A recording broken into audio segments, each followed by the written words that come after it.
చేపల కథ. ఒక ఊరిలో మంచినీటి చెరువు ఉండేది. దానిలో కొన్ని చేపలు ఉండేవి. వాటిలో 3 చేపలు చాలా స్నేహంగా ఉండేవి. అవి సుమతి, కాలమతి, మందమతి. అవి పేరుకు తగినట్లు వాటి ఆలోచనలు కూడా అలాగే ఉండేవి. ఈ చేపలు చెరువులో ఈదుకుంటూ హాయిగా ఉండేవి. సుమతి ముందు చూపుతో రాబోయే ఆపద నుండి కాపాడుకోవాలి అనుకునేది. కాలమతి ఏదైనా ఆపద వచ్చినప్పుడు ఆలోచించేది. మందమతి పేరుకు తగినట్లే ఏమీ ఆలోచించకుండా కాలం గడిపేది. ఇది ఇలా ఉండగా ఒక వేసవి కాలంలో ఎండలు ఎక్కువ అయ్యాయి. ఎండల తీవ్రత చెరువులోని నీరు మొత్తం ఆవిరి అయ్యేలా చేస్తుంది.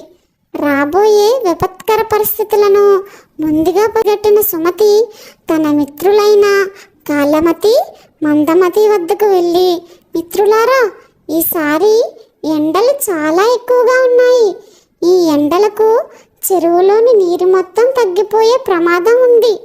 కాబట్టి ముందుగానే మనం ఈ చెరువును విడిచి ఊరి చివరలో ఉన్న పెద్ద చెరువులోకి వెళదాము. లేకపోతే జాలార్లు మనలను పట్టుకుపోవడానికి వస్తారు అని అంది. వారికి మనం సులభంగా దొరికే అవకాశం ఉంది అని చెప్పింది సుమతి. సుమతి మాటలకు కాలమతి, మందమతి హేళనగా నవ్వారు. అప్పుడు సుమతి వాటి కర్మకు వాటిని వదిలేసి పెద్ద చెరువులోకి వెళ్ళిపోయింది. సుమతి ముందుగా ఊహించినట్లే చెరువులోని నీరు ఎండల తాకిడికి నీళ్లు తగ్గిపోయాయి. కొన్ని నీళ్లు ఉండగానే జాలార్లు అక్కడికి వచ్చి చేపలు పట్టడానికి చెరువులోకి వల విసిరారు. ఆ వలలో కాలమతి, మందమతి చిక్కాయి. కాలమతి ప్రమాదాన్ని పసిగట్టి చచ్చినట్లు కదలకుండా వలలో ఉండిపోయింది. జాలారి కాలమతిని చూచి, ఈ చచ్చిన చేప నాకెందుకు అని చెరువులోకి విసిరేశాడు. బ్రతుకు జీవుడా అనుకుని కాలమతి బయటపడింది.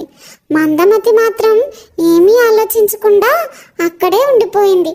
ఆ చేపలు ఇంటికి తీసుకుని పోయి కూర వండుకు తిన్నాడు జాలరి. ఈ కథలోని నీతి, ఆపదలను గుర్తించి సమయస్ఫూర్తితో బయటపడాలి.